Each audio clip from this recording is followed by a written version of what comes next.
মোহাম্মদ ইউনূস সাহেব ভালো মানুষ, তাকে বিচারিক ঝামেলা করা হচ্ছে এবং উনি তার বিরুদ্ধে কোনো সাইন করবেন না, এটা হঠাৎ করে উনি বললেন। আমি আপনাদেরকে একটা জিনিস বলতে চাই, এর মানে কিন্তু হচ্ছে কি আপনি নিশ্চিত থাকেন এই ভদ্রলোকের বড় রকমের কোনো প্ল্যান আছে এবং প্ল্যানের অংশ হিসাবে উনি এই কাজটা করতেছেন, এটা আমি আপনাদের সামনে একটু নিশ্চিত করতে চাই। আমি আপনাদেরকে একটা কথা বলতে চাই, ডক্টর মোহাম্মদ ইউনূস যখন প্রথমে নোবেল পান, প্রথমে আমরা সবাই কিন্তু আনন্দিত হয়েছি, কিন্তু একটা কারণ এখন পর্যন্ত আমি মিলাইতে পারি নাই যে ক্ষুদ্র ঋণ সুদের ব্যবসা করে একটা মানুষ কিভাবে নোবেল পায়।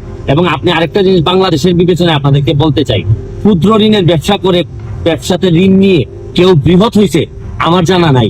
আমার জীবনে আমি কোনোদিন দেখি নাই যে অন্য দেশের একটা আইনি ব্যবস্থায় কোনো মামলা হইলে এইটা স্থগিতের কোনো আবেদন জানানো যায়।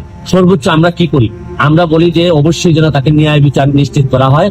কিন্তু আমি পৃথিবীতে কোনো এইরকম সভ্য ব্যবস্থায়, সমাজ ব্যবস্থায়, গণতান্ত্রিক প্রক্রিয়ায় কোনোদিন আমি দেখি নাই যে কেউ আইসা আগেই বলে যে এই বিচার প্রক্রিয়া স্থগিত করতে হবে।